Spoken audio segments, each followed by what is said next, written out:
Hello, good afternoon, and welcome to the Midday News.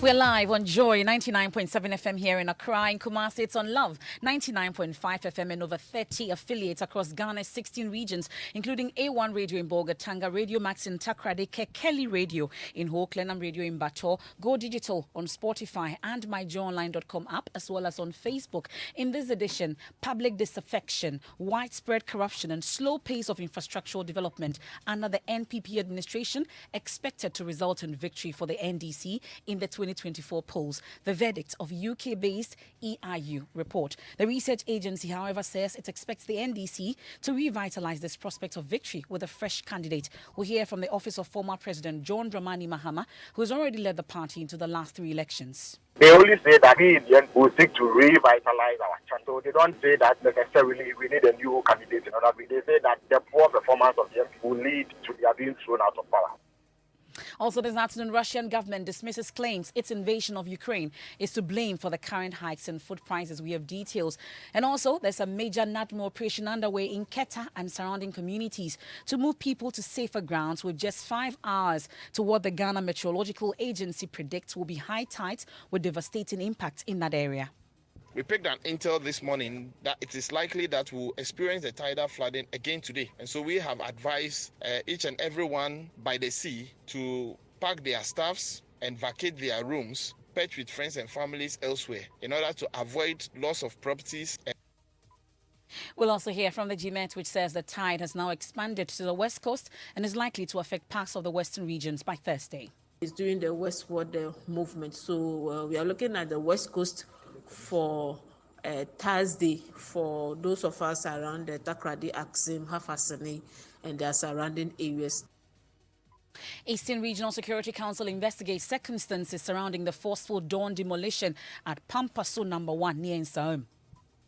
I hope we'll be able to apprehend the perpetrators and bring them to book. My area is known for such incident, not twice. So I'm hoping that the police will be on guard and be able to apprehend the perpetrators. It's difficult. We are helpless.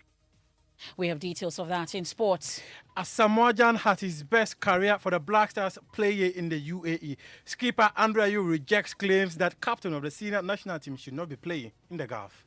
Details of that and more. And later in the bulletin, we'll tell you about the visit of the 2021 NSMQ finalists to the Sharjah Science Museum in Dubai and why their teachers are convinced it is time to introduce students to more practical sessions. The same model there, but they don't actually fix it. That's what they are not used to. So from here, we will make sure those down there learn how to fix it.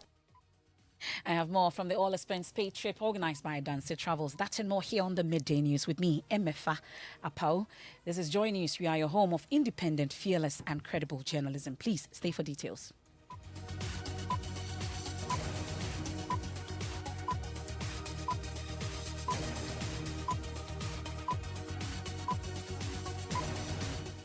Thanks for your company. Let's dig in now. In barely 3 years to the 2024 polls, research agency Economic Intelligence Unit says public disaffection, slow pace of improvement in governance, and easing of corruption will leave voters with no choice but to see change. It therefore expects a transfer of power to the opposition NDC after the elections. EIU expects the NDC, however, to revitalize its prospect of victory with a fresh presidential candidate. My colleague Kwekwa Sante has the rest of the story. The Economist Intelligence Unit, which has been forecasting economic trends, political forces and industry developments in every country, is predicting a victory for the opposition National Democratic Congress in the 2024 general elections, but claims it expects the NDC to revitalize its chances with a fresh candidate and not former President Mahama, who may be attempting another shot at the presidency. The report cited, quote, ongoing public dissatisfaction with the slow pace of improvements in governance, such as infrastructural development, job creation, and easing of corruption, as factors which will trigger anti-incumbency and push the electorate to seek change by voting against the new Patriotic Party. In its latest report, the EIU declared that the NDC therefore stands a reasonable chance of winning the 2024 elections, but as were without former President John Mahama, who made an impressive showing in the 2020 presidential election, and according to some, has the support of his party's rank and file to lead them into the 2024 polls. In last year's report, as with the latest one, the EIU acknowledged the difficulty the Akufo-Addo-led government might face in terms of implementing some of its policies that requires parliamentary approval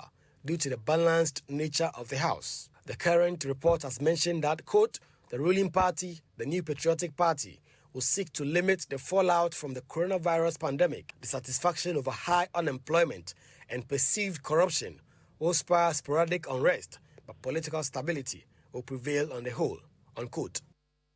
So that's a quick question with details of that Economist Intelligence Unit report there. Let me bring in a spokesperson of one of the spokespersons for former President John Dramani Mahama, Phyllis Kwachiofusu. We are grateful for your time here on the Midday News, sir. You must agree with the conclusion of this EIU report that public disaffection is tilting the upcoming polls in the favor of your party? Well, I think that it's been obvious for quite some time that the MPP's appalling performance will ensure that they are thrown out of power come 2024. I mean, they have failed to impress. They have mismanaged the economy. They have been corrupt. They have engaged in nepotism. They've engaged in abuse of state power. We've seen them sponsor acts of terrorism against the opposition at Ayaso West Wagon. 8 people were gunned down in the last elections. And recently, we've had a Canadian citizen accuse state agents of staging an armed robbery against her because they believe she had information that could compromise the image of the president. Now, if you behave like that, there's no way that any group of people living in the country will renew your mandate. So it has always been clear. Okay, with that said, the MPP was on its way out of power. With that said, Mr. Kwachiofusu, the report also mentions that they expect the NDC, however, to revitalize their prospect of winning by presenting a fresh presidential candidate. A view you share? Well, it is important, of course, despite the accuracy of some of the projections and forecasts that EIU has made, to understand exactly what they do. It's not like they're going to conduct a poll and ask the electorate how they will vote. So this is not a scientific poll. It is essentially political risk analysis, which guides the business decisions of some investors and other businesses. So it's important to get that point.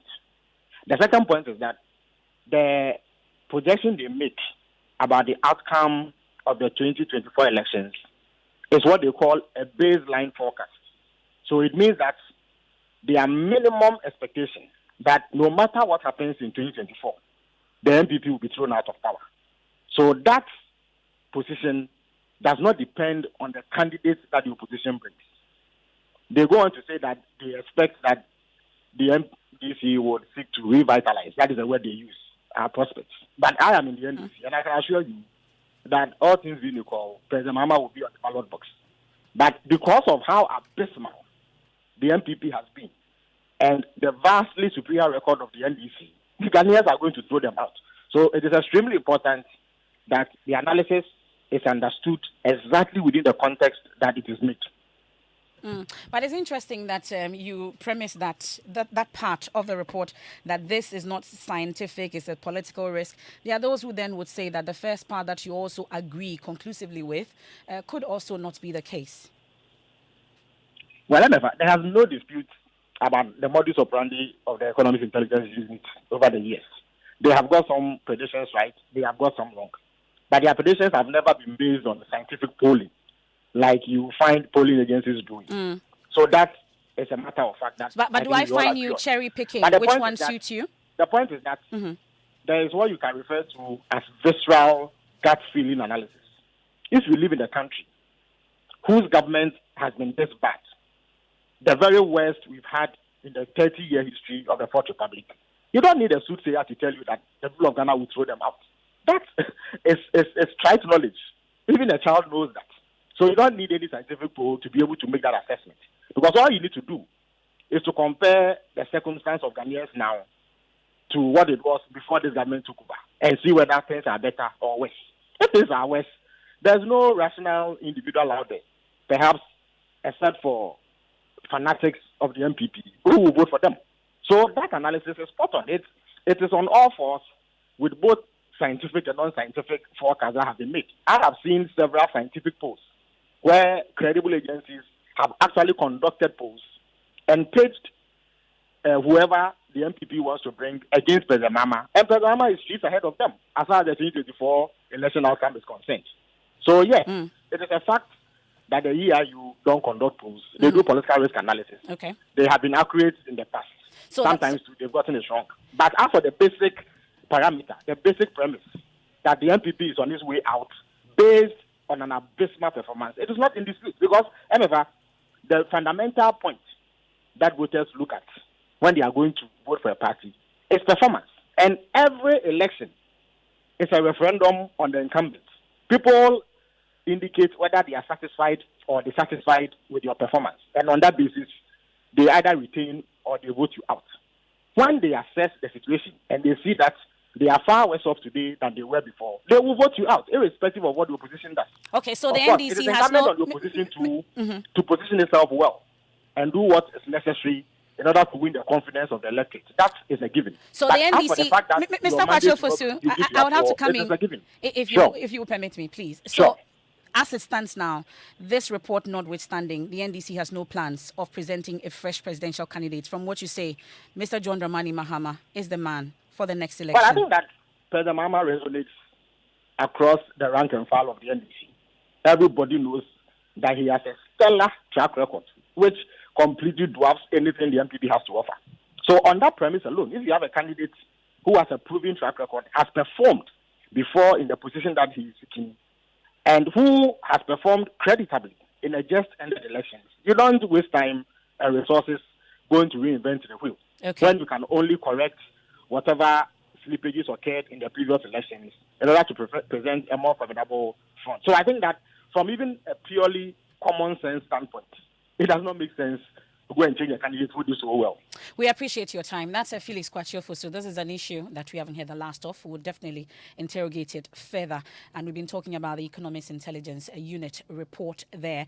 And this verdict must be of concern to government. We're told that the party, the NPP, the governing party, is preparing to issue a statement on that. Kwesi Pakawosing has his ears on the ground in the party. What are you picking up? So, Emefa, we first of all check with government, the information ministry. We are told that they are now studying the report and soon prepare their details respond to that. And then later we moved on to check with the party.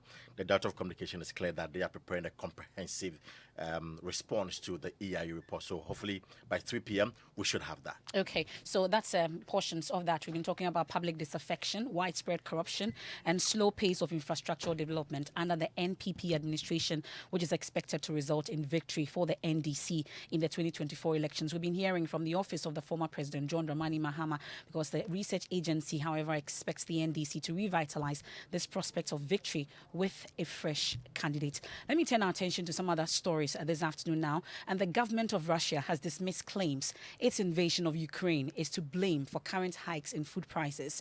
The nearly 2-month-old conflict has been blamed by various governments, including that of Ghana, for challenges with commodity prices.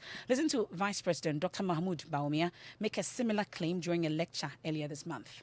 The increase in commodity prices has been exacerbated by the Russia-Ukraine conflict. Russia and Ukraine together account for 30% of the global wheat exports.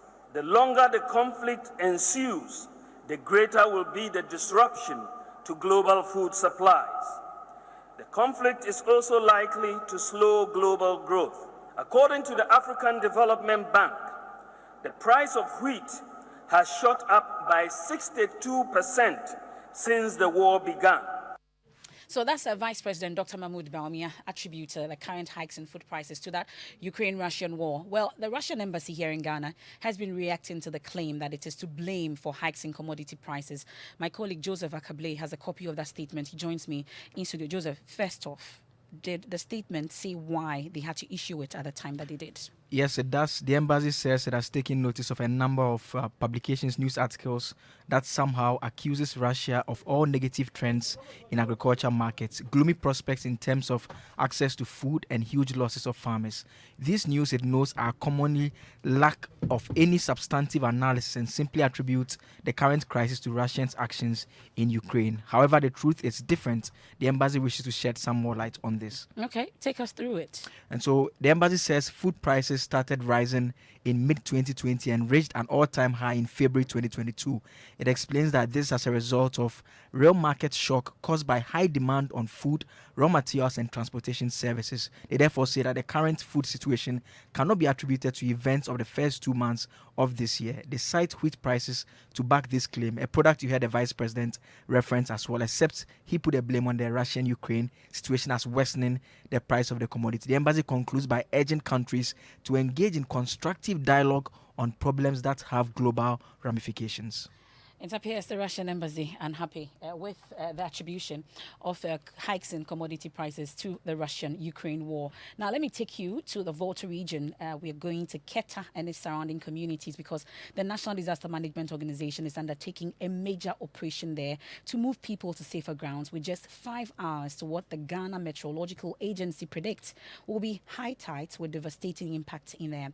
Already, NADMO officials are on the ground coordinating with local authorities to get people out of danger. I'll go live now to correspondent Ivy Setoji, who's been following this for us.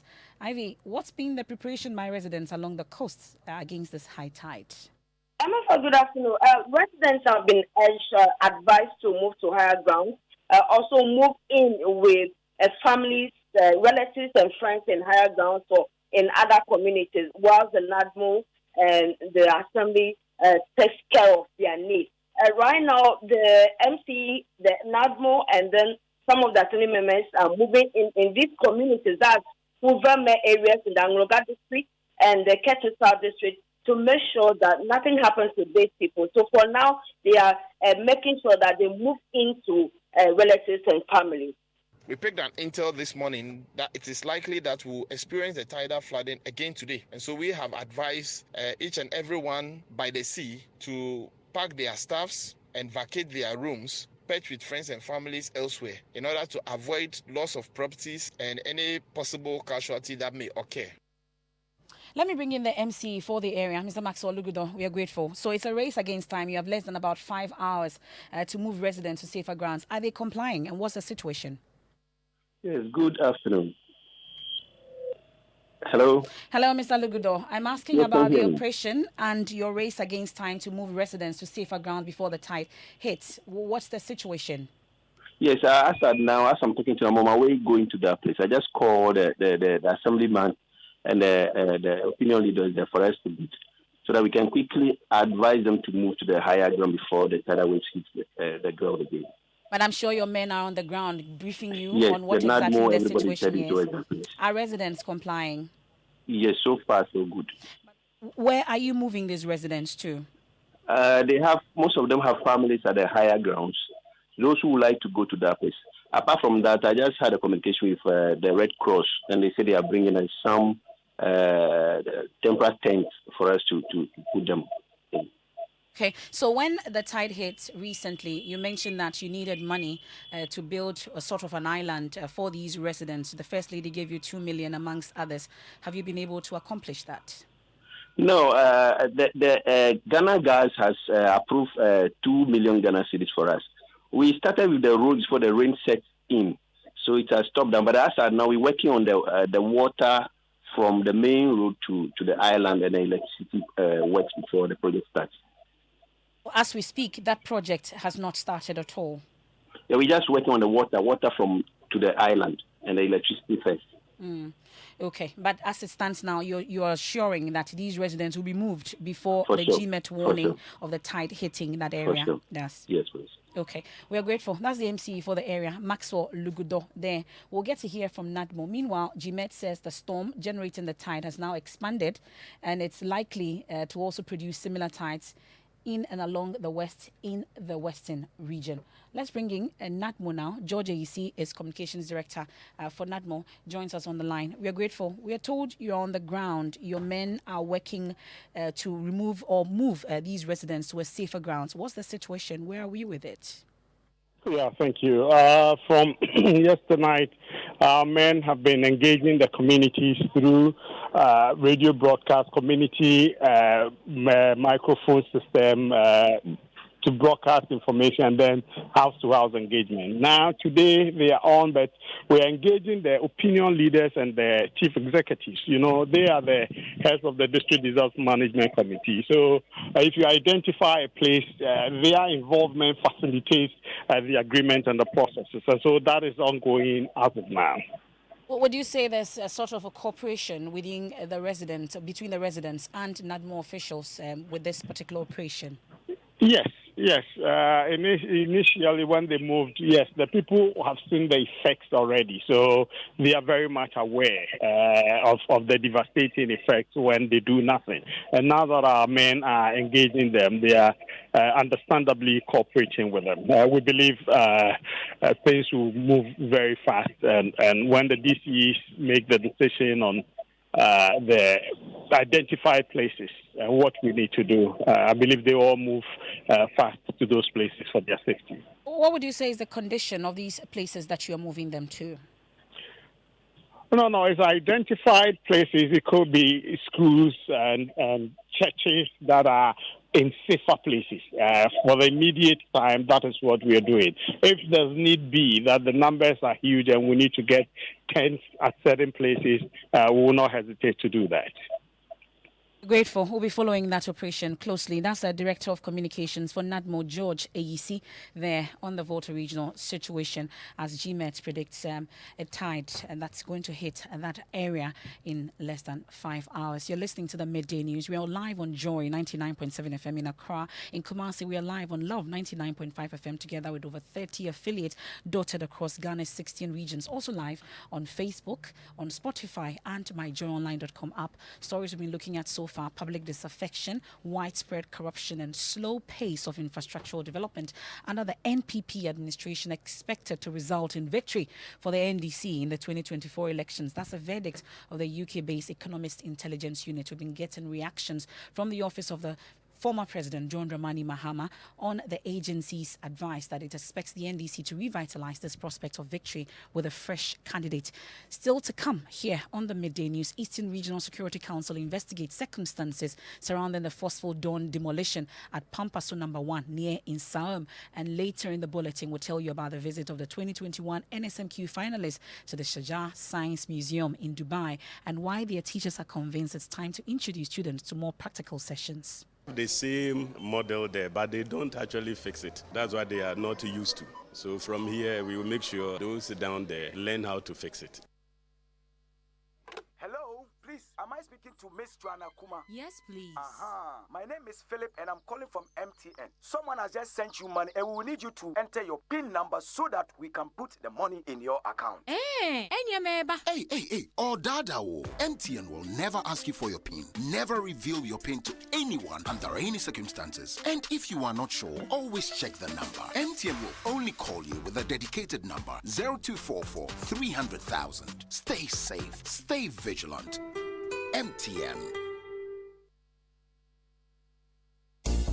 The passion of Easter is always memorable when you relive it on your Samsung television. Families and friends.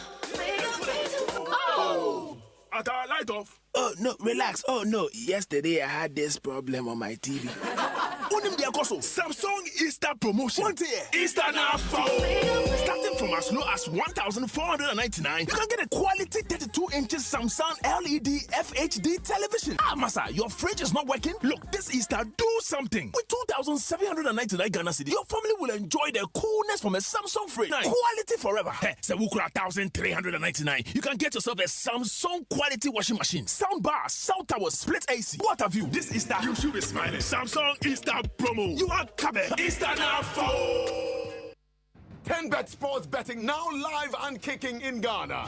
Get in the game with thousands of sports betting markets, jackpots, endless free bets, boosted odds, and much more. Bet now at 10bet.com.gh. 10Bet for the better. This advertisement has been vetted and approved by the Gaming Commission of Ghana. Bet responsibly, not for persons below 18 years. Gaming can be addictive.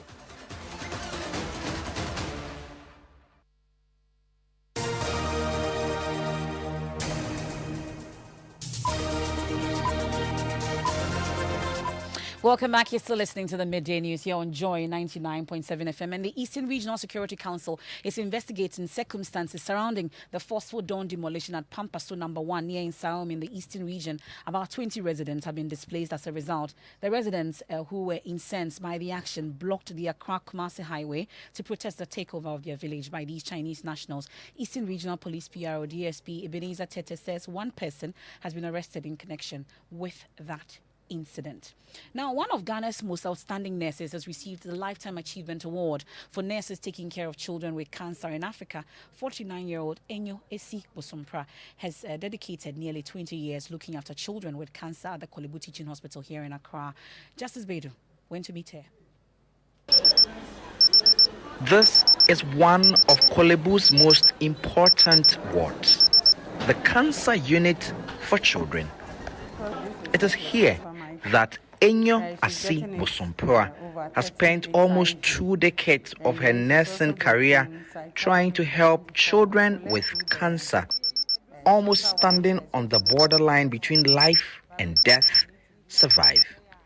I wake up and I come to see the children that I thought yesterday were dying, now happily playing around, chatting, and then their parents happy. That's what gives me motivation. In here, young children, toddlers to those almost in their teens, many in bandages, some with swollen limbs, and others barely able to breathe.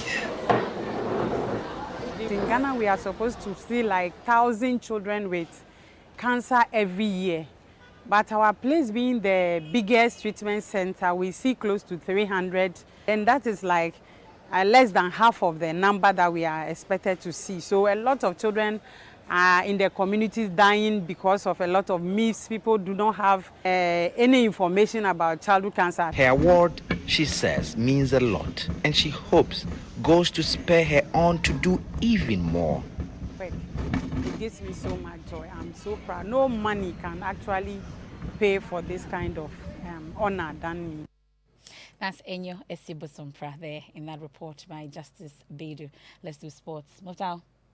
Yes, many people have questioned the decision of Andre Ayew to play in the UAE, and they have said that a captain of the Black Stars should not be playing in the UAE. But he says that Asamoah Gyan has his best career in the Black Stars was playing in the Gulf. So the argument that he shouldn't be playing in the UAE is neither here nor there. No, there. Yeah. Well, it's that interview, that exclusive interview with Gary Smith is still on our YouTube channel. Yeah, and also, so we'll have it on Sports Today at 2 p.m. on the Joy News channel. I can't wait for that, Muftal. Thank you. Now, having knowledge on a subject is one thing. We're still going to the UAE at this point, but applying that knowledge successfully is another thing too. After demonstrating their knowledge excellently on the stage of the National Science and Maths Quiz, winners of the 2021 edition from Prempeh College and other finalists from Presec, Legon and Ketasco were to apply their knowledge in rearranging a dummy human digestive system at the Sharjah Science Museum in Dubai. Their performance will convince their teachers that it is time to introduce more practical sessions in class.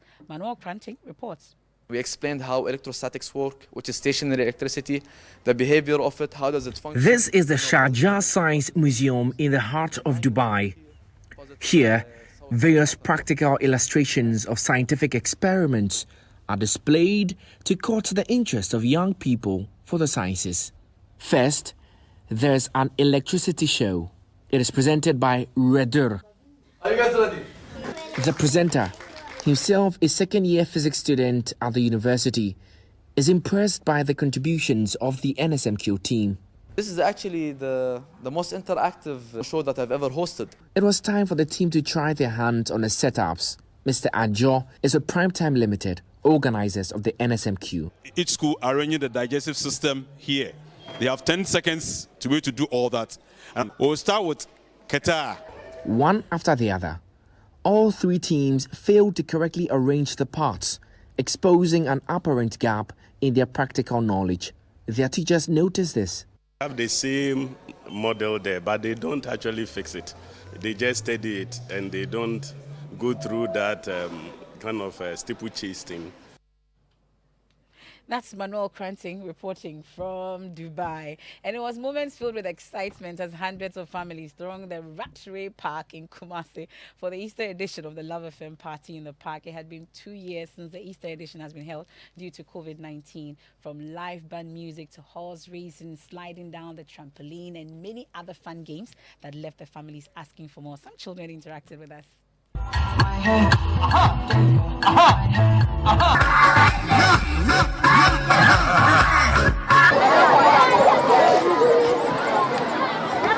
The Easter edition of the Love FM family party in the park has been incredibly amazing with lots of fun activities here at the Kumasi Rattray Park. The event started about 9 a.m. here.